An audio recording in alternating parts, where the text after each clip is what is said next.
Hello, my name is Alex, and in this video I'm going to be showing you how you can deploy your Angular application in a real-life scenario. So basically this video is going to be split into two parts, where in the first part I'm going to be showing you the entire process of deploying your application, and we're going to be doing that using Docker and Nginx, and the entire process is going to be done locally on our machine. And once we're done with that, I'm going to show you how you can replicate this process to deploy your application on any third-party cloud service provider. Now, with that said, let's jump straight into it. So to begin with, the first thing you want to do is acquaint yourself with Docker, and then you want to install Docker onto your machine. So for different operating systems, it is going to be a different process, but basically you just want to go onto the official website, you want to click Get Started, and from there you should be able to figure out the exact process of installing Docker onto your machine.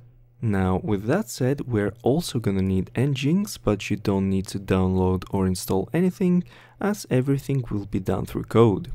Now, before we begin, I want you to open up your Angular project. And to begin with, this is just a bare bones Angular project. So this is essentially a plain template which is generated using Nginx. So you want to open up your Angular project, and from here we are gonna explore how exactly deploying an Angular application works and what does it imply.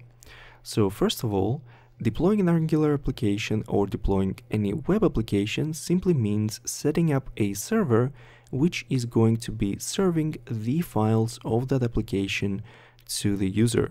So to begin with, let's go ahead and build our application just for the sake of looking at the files that are generated through the build. So to do that, you can open up any command line. So as you can see, I have opened up a command line tool inside of my project location, and from here on out I just want to paste the following command: npm run build with configuration set to production, and now we're gonna run this command to build our project. So as you can see, the project has been built successfully, and I want you to take note that the project is located inside of the dist folder, and inside of that folder we have a subfolder with the same name as our project. So basically, based on the name that you've used for your project when you were generating your project, or the name that you've set in the configuration of your project, this folder will have a different name. So we have this demo subfolder here because my project is called demo. And then inside of that folder, as you can see, there is another folder called browser. And now if we open up this folder, as you can see, we have our project files. So these are all of the files involved with our Angular application, and these are the files that our server needs to serve to our browser. Now, if we go onto any Angular application, so let's pull up the Angular website, and from here you can right-click anywhere and go into Inspect. And if you go into the Network tab and reload the page, you will be able to see quite a few files.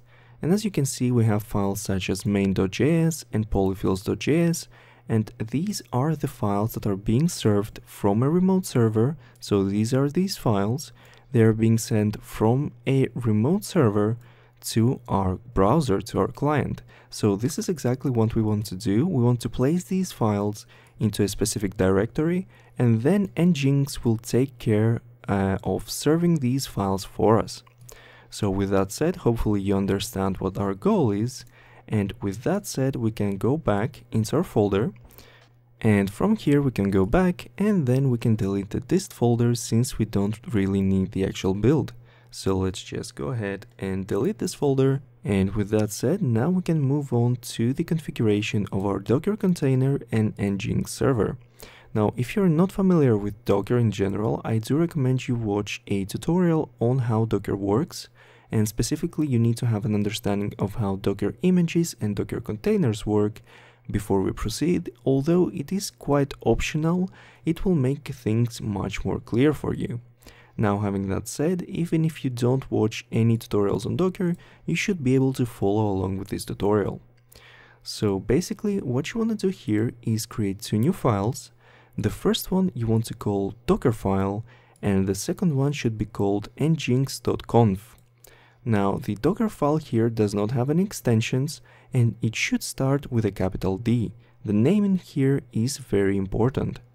So basically, once you're done, you can open these two files in any file editor of your choice, and basically we will start building these two configurations. So again, make sure that you've downloaded Docker and that Docker is running on your machine. And with that said, let's jump straight into the first configuration. So this is a Docker file which is used to configure a single Docker container. So a Docker image will be built based on this file, and then we can run a container on our machine based on that Docker image. In general, in Docker, building images and running containers off of those images allows us to maintain a very strict and very specific configuration across multiple machines, meaning that you could share your image with another person and their application instance would be identical to yours. This is one of the many benefits of using Docker. So first of all, the first step we want to do is to import Node. So we're saying from Node latest, so from the latest version of Node, we want to import that as build, and then we want to make a working directory. So imagine this as a virtual directory, and we're going to be calling it /app, and then we want to copy any file that starts with package and ends with JSON. So in this case, we have two files, our package.json file and our package.log.json file. If you're familiar with Angular, these two files provide us a list of dependencies that we need to run our Angular application. Now, with that said, we want to copy these files first, and then we want to run a clean install of these dependencies. Then we want to also install Angular globally, and then we want to copy the rest of the files. Now, this is quite important because in this case, we are first copying our package.json files and first running the install commands before eventually copying the rest of the files. Now, the reason behind this has to do with the way that Docker caches things, and this is outside of the scope of this tutorial, but just know that this is how we should run this sequence of commands. So first we're running the install command, then we're running an additional command to install the Angular CLI globally, then we're copying all of the other files, and then we're running npm run build with configuration set to production, just like we did before, to demonstrate how the build is being generated. And then once this is done, we're done with building our application. So now we will have a legitimate build inside of our virtual application directory. From then on, we need to configure our Nginx server. So here we're saying Nginx from Nginx latest. So we want to use the latest version of Nginx.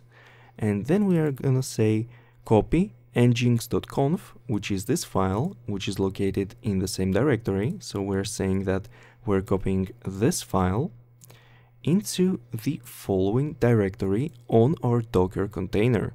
And the directory is going to be etc/nginx/conf.d/default.conf. So this is the directory where we want to copy our Nginx configuration. And then once the configuration is copied there, we want to say copy, and then we want to copy the generated build. So again, this is the location where our build is going to be generated. So dist/demo/browser is the same location that we saw before, but the difference here is that it is being placed into our virtual app directory when we run npm run build inside of it. So basically it is doing the same thing that it did before when we generated it inside of our folder. So we're saying from builds, so we're specifying that we want to use this build right here. So we're saying from build, we're specifying that we want to copy the content of the browser folder, which contains our JS and HTML files, to the user/share/nginx/html directory, again on our Docker container.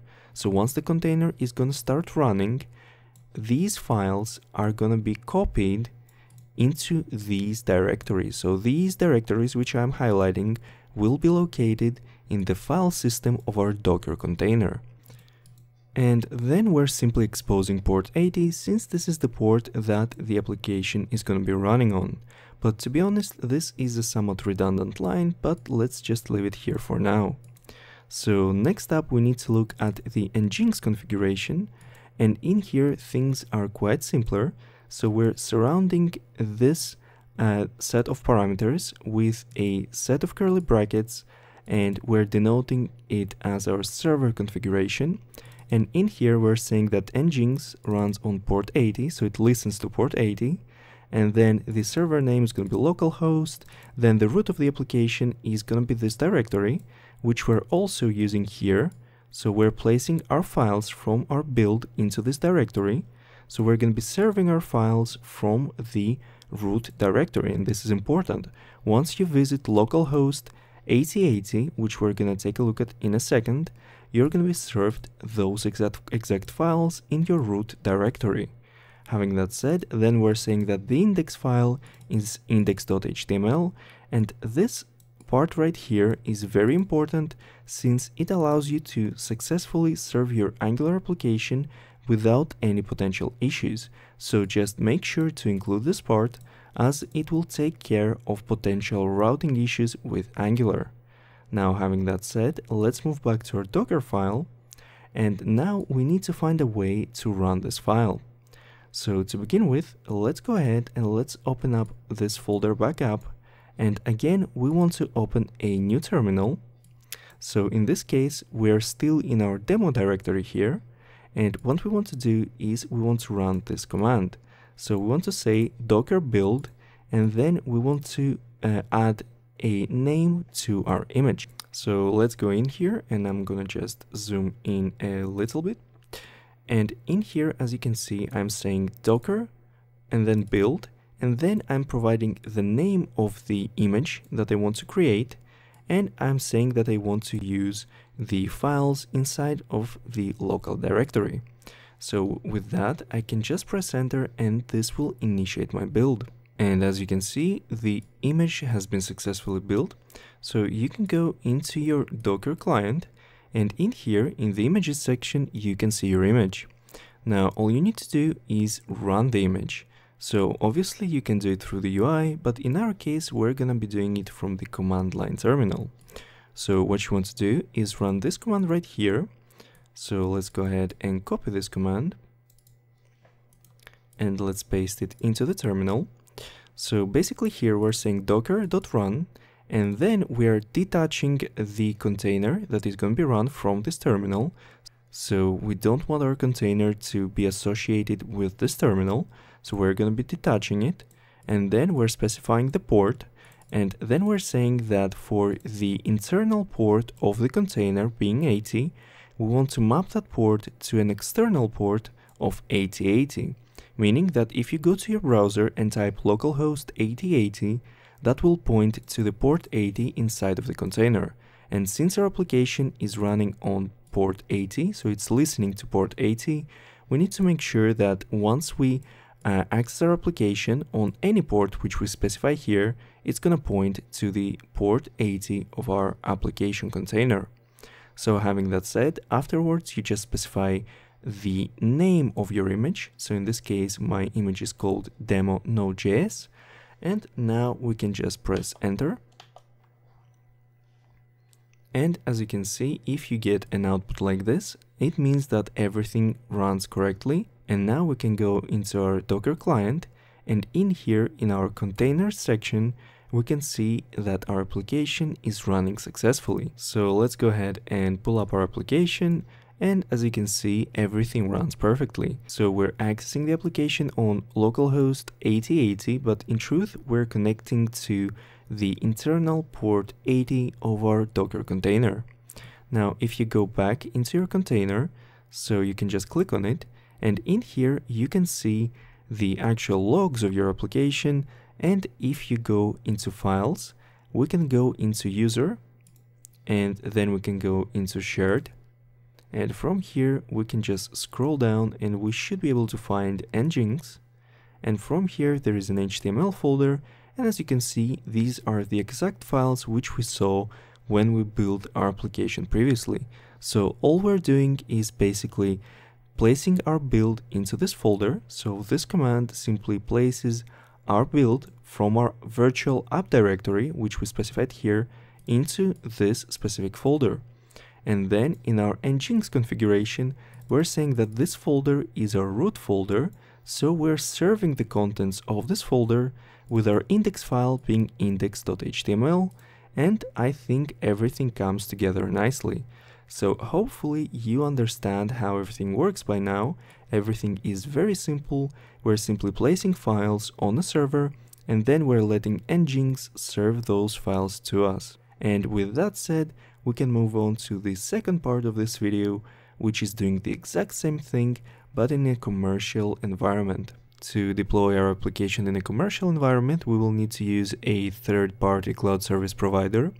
And in this case, we're going to be using Digitalocean to create a droplet, which is essentially like a virtual machine which we can use to remotely set up a server.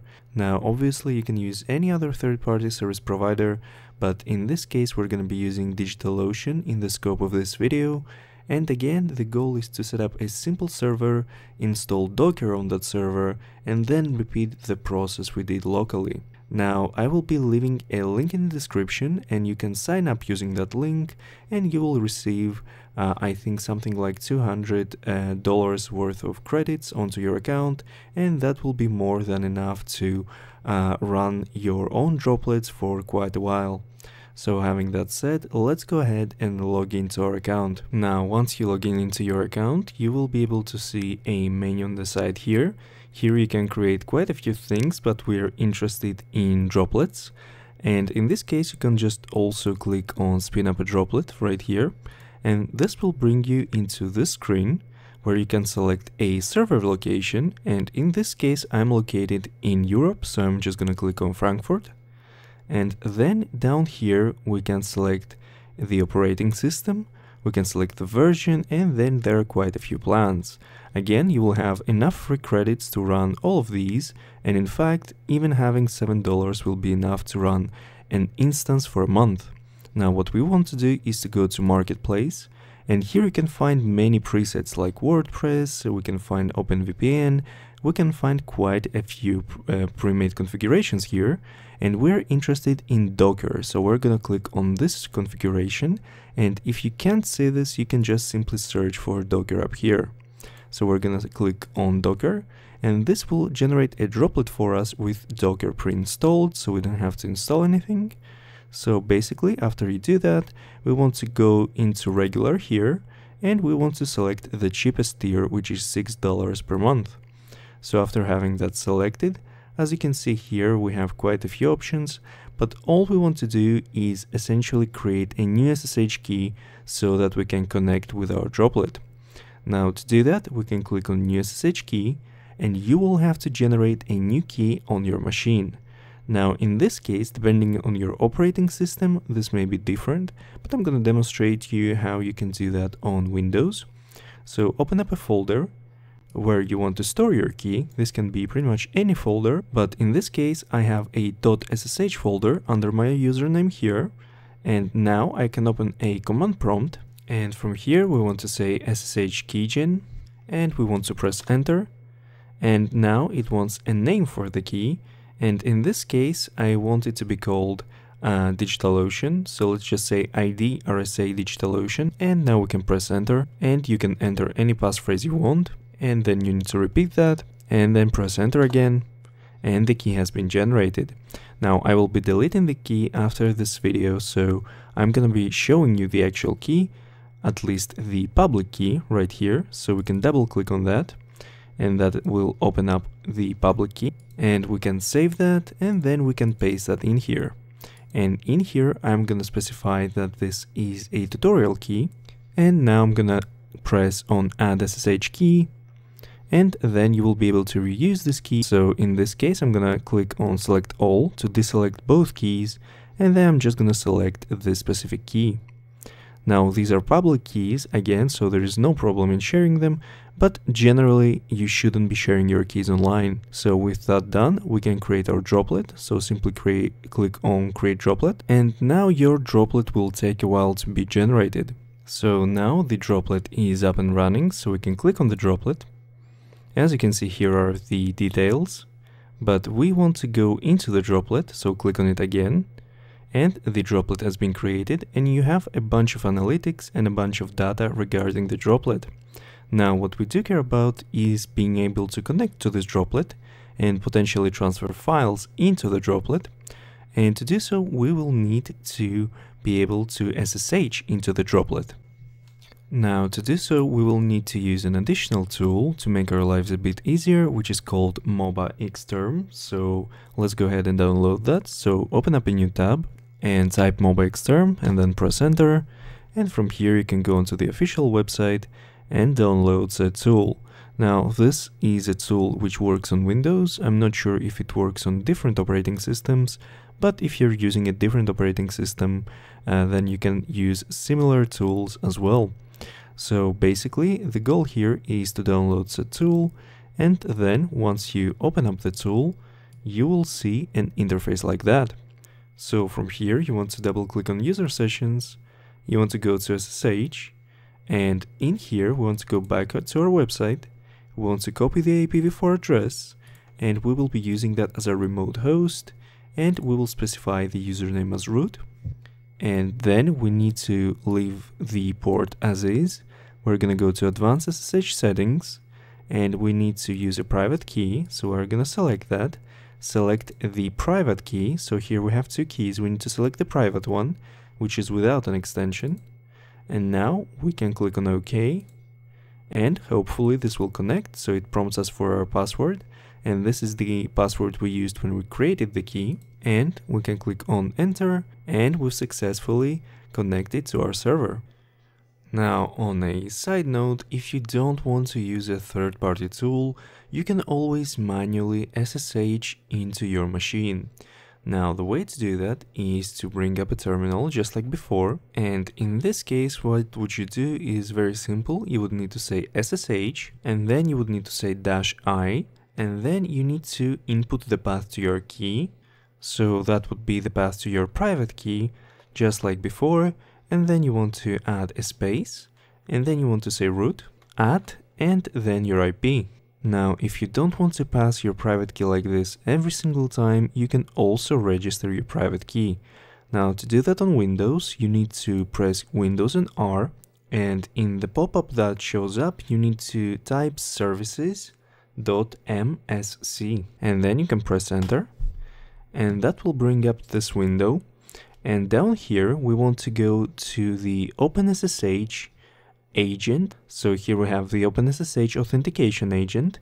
Just right click on that and go to properties, and then set the startup type to automatic, then click apply, and then click OK, and make sure it is running. And once you do that, you should be able to use the OpenSSH authentication agent to register your key. And to do that, all you need to do is go back to your terminal, and from here you can just say SSH add, and then you can just input the path to your key. And once you do that, you can just press enter, and then you will need to type your passphrase. And as you can see, now it says identity added, and now you can simply do SSH root, add your IP, and now you should be able to SSH into the machine by using your unique IP without providing the key every single time. With that said, in this tutorial we will continue to use MobaXterm to illustrate things a little bit better, since it also has a file explorer, which makes things a little bit easier to follow, but in general you don't need to use a third-party tool. You can always manually SSH into your machine and then use commands to copy files and start up Docker containers. Now, before we proceed, let's go ahead and let's save our image so that we can transfer it onto our server. Now, the beauty of Docker is that since we've already generated an image based on our Docker file, now we can basically freely use that image. So let's go into our Docker container, let's resume Docker, and as you can see here, if we go to images, we have the image right here. Now we want to convert this image into an actual file, so let's go ahead and do that.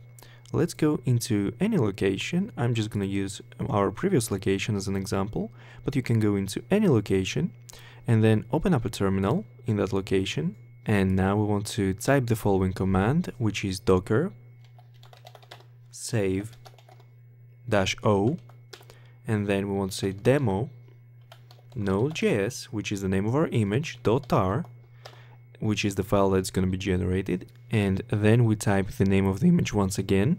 So basically we'll be generating this file from this image, and now we can press enter, and that will generate the demo node.js.tar file at this location. So we can actually, let's leave this terminal open for now as is, and we can go ahead and we can see the file right here. Now you have two options. You can either drag and drop the file directly into the inspector here, or we can use a command to transfer it. So let's go back into our file inspector here, and let's click on the arrow to go back. And as you can see, we have a very similar structure to what the Docker container has already. But in this case, we want a Docker container to run on our server. And we're going to go into var. And then from here, we want to essentially create a directory called www. So let's do that. And let's click on OK. And in here, this is going to be an empty directory. And now we want to transfer our file into that directory. And to do that, we are going to go into our terminal. And from our terminal, we want to say scp. And then we need the path to the file. And now we need to say root add. And now we need to copy the IP again. So let's go back in here and copy the IP. And let's go back and let's paste that. And we'll say column. And then we'll say var. And then slash www. And then we are gonna say actually, let's say the name of our application. So let's just say demo. And we want to create that folder using mobxterm as well. So let's just say demo. And now we can go back here and we can press enter and see what happens. And now we want to go ahead and say yes, but the access has been denied since we're not using a valid access key. So we need to fix that. And to do that, all we need to do is press the up arrow to bring back our command. And we're gonna go to the very beginning and we're gonna say -i and then space again, and let's move back. And here we want to paste the path to our private key. And now let's also actually surround this with quotes. And now let's press enter. And we enter our password, and as you can see, the transfer begins. So basically this is an alternative method of interfacing with the SSH terminal. So basically whenever you want to do that without using mobxterm, you can just directly pass the private key like this, and this will allow you to perform pretty much any action on your server. And as you can see, the transfer is complete. And now if we go into the demo folder, here is our tar file. So now what we want to do is we want to go ahead and say ls. And as you can see, we're inside of the root directory. So we want to do a cd with a double dot to move back. And actually, let me zoom in a little bit here so you can see better. And basically now let's say ls again. And as you can see now, we can navigate into var. So let's do a cd. Let's say var, and then inside of that, let's go ahead and do another ls. And from here, we want to move to www. So let's say cd and www, and let's press enter. And then we want to move to demo, like this. And let's do another ls. And as you can see, our file is here. So now we want to load that file. So the only thing we need to do is say docker, and then load. And then and then let's go ahead and say demo. And if you press tab, it auto-completes it for you, so you can just press enter. And as you can see, everything has been loaded successfully since Docker is pre-installed on this machine. And now we need to do a Docker run like we did before. So let's just say Docker run -d again, -p, and again let's say 8080 to 80. And now we can say the name of the image again, and now we can press enter. And as you can see, everything has been mounted successfully. And now we need to ensure that the port that we're using is exposed to the outside world. So we need to say UFW and then say allow, and then want to say 8080 and then slash and then say TCP. And then as you can see, the rule has been added. And now let's go back into Chrome. Let's copy the IP address again. Let's paste that and let's append the port. And as you can see, your application is now successfully accessible to the public. And that's pretty much how you deploy your own Angular application to the web. As you can see here, you can also see the metrics, and in general, this is a very straightforward and very easy way to deploy your own applications. However, one last thing I want to mention is that if you're incredibly new to this process and if you want to do things in a simpler way, you can also use the app platform feature of Digitalocean, which also exists with other third-party cloud service providers as well in a different form, where you can connect any GitHub repository or even your Docker Hub repository to Digitalocean, and then once you do that, Digitalocean will automatically detect what you're trying to deploy and it will deploy it for you. This means that you can pretty much just simply upload your entire project to GitHub, and as long as it has a Docker file, it will detect that you want to run a Docker container and it will run it for you, and it will also do things like load balancing for you as well. So if you're looking for an easier solution, I do recommend looking into the app platform. But in this tutorial, we've covered the basics of the old school way to deploy your application, and usually in a real life environment, if you're working for a firm or if you're deploying something in a real life scenario, you will most likely be using this method. However, as I mentioned before, if you choose to set up your own server, you will need to manage things like load balancing yourself, while with app platform it will be managed for you. But again, this depends on your use case and it is up to you to decide.